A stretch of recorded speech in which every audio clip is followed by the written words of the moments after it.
बांझ औरत। आज रानी जल्दी उठ गई क्योंकि आज का दिन उसके लिए बहुत महत्वपूर्ण था। अकेलापन दूर करने के लिए अपने जीने का एक कारण घर लेकर आ रही थी। देखा जाए तो वो खुश भी थी और थोड़ी सी नाराज़ भी थी, क्योंकि पिछले 7 सालों की यादें उसे रात भर सोने नहीं देती थी और अब स्वस्थ बैठने में भी नहीं देती थी। चाय का कप लेकर वह गैलरी में आकर बैठी और गुजरा हुआ कल उसकी आंखों के सामने आने लगा। बेटा, तुम्हें ऐसा नहीं करना चाहिए था। शादी होने के बाद उसे अंत तक निभाना आना चाहिए। ऐसा ही समझो कि तुम्हारा नसीब ही खराब है। कोई क्या करेगा, अगर माँ बन सकती तो बात ही अलग होती। मैं माँ नहीं बन सकती, इसमें मेरी क्या गलती है? यह सब मेरे हाथों में है क्या? क्या माँ नहीं बन सकती मतलब मैं इंसान नहीं हूँ क्या? मेरी कोई फीलिंग्स नहीं है क्या? मिनट मिनट में मेरा अपमान करने वाले, मेरा जीना मुश्किल करने वाले लोगों के साथ मैं ज़िंदगी कैसे बताऊँ? वह जो कहेंगे वह सुनना। रानी और माँ की यह सब बातें चालू थी, तब पापा आ गए।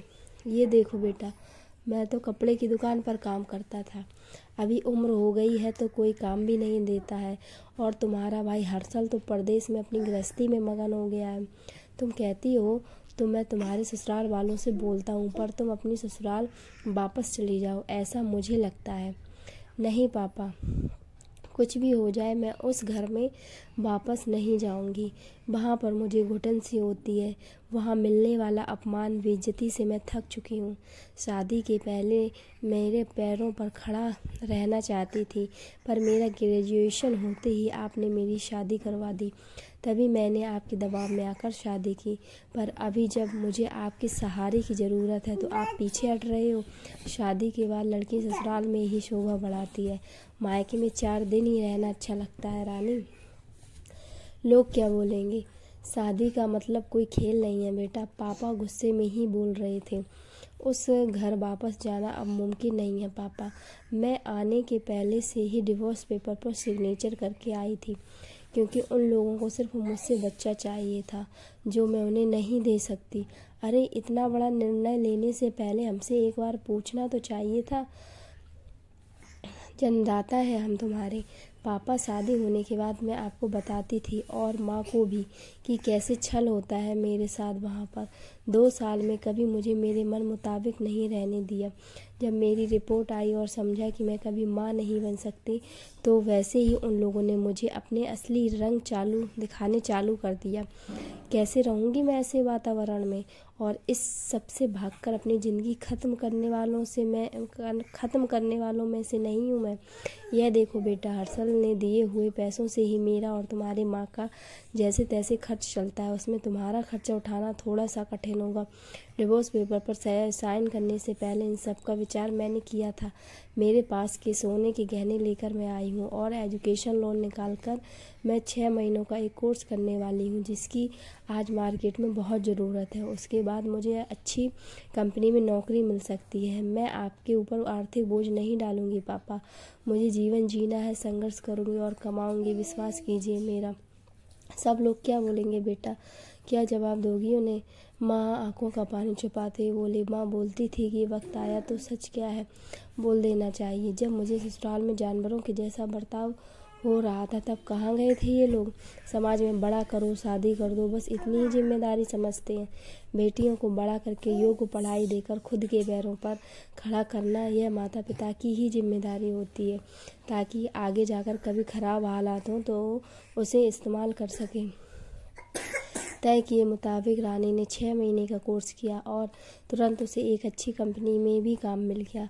वो बहुत खुश हो गई। सब अच्छा चल रहा था। बीच में छुट्टी लेकर माता पिता को नज़दीक रहने वाले पर्यटन जगह पर घुमाने लेकर जाती थी। माता पिता बीच में ही दूसरी शादी की बात छेड़ देते थे। कई बार तो लड़कों को देखने के लिए भी बुलाया करते थे। एक लड़का तो डिवोर्स हुआ था, तभी उसे स्वीकारने के लिए तैयार था, पर पहली शादी ने ही इतने दुख दिए थे कि दूसरी शादी के लिए उसका मन तैयार नहीं था। ऐसा कितने दिनों तक अकेली रहोगी? जब तक हम दोनों हैं तब तक ठीक है, पर हमारे जाने के बाद तुम्हारा क्या होगा? सोचा है क्या कभी? उम्र भी कितनी छोटी है तुम्हारी अभी। ऐसा उसके पापा उसे समझा रहे थे। माँ, पापा, आप दोनों मेरी शादी का विचार बंद कर दीजिए। आप दोनों को खुश देखकर मैं खुश होती हूँ। मेरी दोस्त सहेलियाँ हैं ना मेरे साथ, क्यों करनी है दूसरी शादी भला?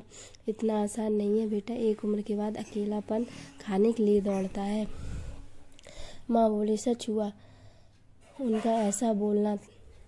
आगे 2 साल में पहले माँ और 6 महीने में ही पापा का निधन हो गया। रानी अब अकेली हो गई। हर्षल भाई और उसकी पत्नी आए और साथ में चलो बोलकर औपचारिकता की, पर मुझे उनके साथ जाकर वापस बोझ ना ही बनना था। वह मदद के वक्त मेरे साथ खड़े रहो, इतना बोलकर मैंने उनको जवाब दिया। ऑफिस का काम और बहुत सारे दोस्त, सभी लोग की शादी हो गई थी और वह अपने अपने गृहस्थी में मगन हो गए थे। जीने के लिए कोई लक्ष्य मिल ही नहीं रहा था उसे। छुट्टी के दिन ऐसे ही मैगजीन पढ़ते समय उसे सिंगल मॉम पर एक बात पढ़ने के लिए मिली और उसे जीने का उद्देश्य मिला। उसने उसी दिन तय किया और एक 10 साल की लड़की को गोद लाने का प्रयास चालू किया। प्रक्रिया बहुत बड़ी थी, पर बोलते हैं ना, मन में इच्छा हो तो रास्ता मिल जाता है। वैसे वह प्रक्रिया पूरी हो गई और आज वही दिन था कि उस लड़की को लेने के लिए अनाथ आश्रम जाने वाली थी। उस लड़की को घर लाकर वह माँ नहीं बन सकती, इस सोच पर और उस पर होने वाले सभी आरोपों को मिटा देना चाहती थी। तभी उसने निश्चय किया कि लड़की को बहुत पढ़ाऊंगी, खुद के पैरों पर खड़ा करूंगी और फिर शादी करवाऊंगी। तो दोस्तों, कैसी लगी आपको ये स्टोरी? अगर स्टोरी अच्छी लगी है तो लाइक करिए, शेयर करिए, और आपको ऐसी स्टोरियाँ सुनना है तो प्लीज़ मेरे इस चैनल को सब्सक्राइब करिए। धन्यवाद।